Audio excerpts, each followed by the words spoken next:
Hello, in this video I'm going to talk about one-to-one function and inverse function. Means that I'm going to explain why a one-to-one function defines an inverse function, or an inverse function must be a one-to-one function.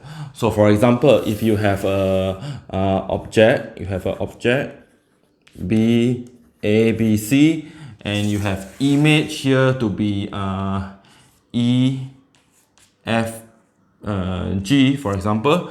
So if A map to E, right, B map to F, C map to G, yes, this is a function because every object here has only one image here, right? So you must know that a function,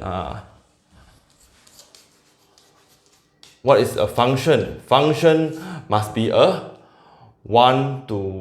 only, a function must have only one image, must has only one image, and every object must have an image, and onto, so the meaning here is onto here, so means that a function has only one image. So for example, you look at this relation here, that this is a function. You know that because there is only the relation here is one-to-one, right? One object, you have one image. So, okay, this is, like for example, this is your F, right? F. So, if you reverse, let's say you reverse the process here. So you talk about F inverse.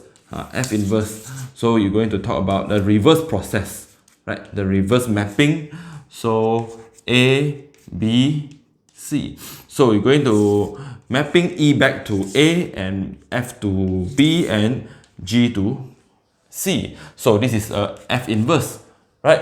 F inverse because you see A have image E. So when you inverse the E, you will get back the object, right? So means from this way, for the function F here, so you have one object have one image, right? One object, right? But when you have the reverse process, it also must have one object, one image, right?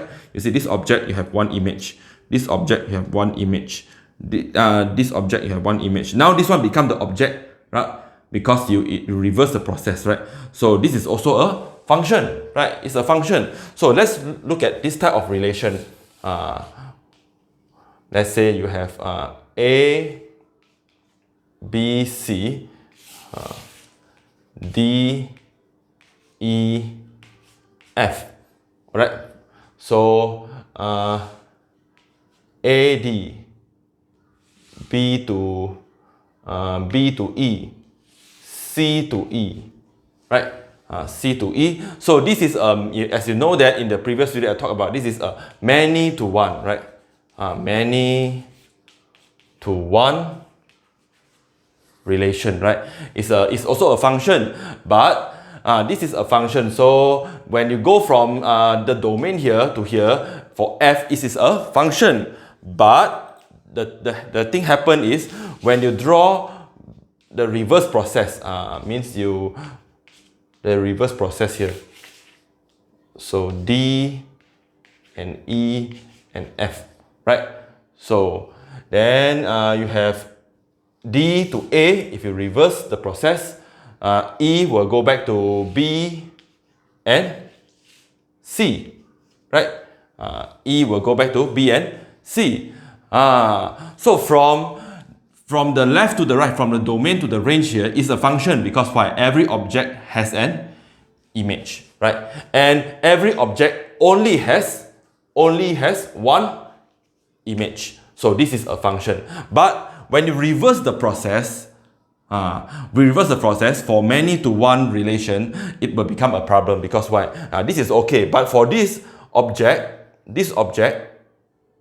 because you reverse the process, the image now become the object. So the object here has two image, where already not obey the rules of function. Function must have only one image, and when you reverse the process, one object has two image. And at the same time, it's not onto. Onto means, you look at this one. This image here does not have And this object here does not have any image here.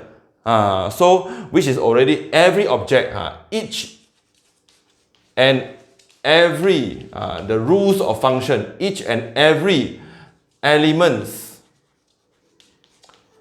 in the domain must has an image, right? Has an image in the codomain, right? Or range, right? Codomain doesn't matter. So means that this one do not have image here, and at the same time this one have two image. So the reverse process is not a function. The reverse process, the reverse mapping is not a function, right? So means many to one do not have inverse function. Means that inverse does not exist. Inverse does not exist. Does not exist for many to one function. Many to one function. So this is a very important statement. F inverse does not exist for many to one function. Means they cannot have a reverse mapping, because the reverse mapping is not a function. So it means that if you want to define inverse function, at first the inverse function, the function itself must be a one-to-one function, right? One-to-one function, and every image here has an object. Because why? When you go back, every image, every object now has an image here, right? None of the image here is left out, right? None of the image here is left out.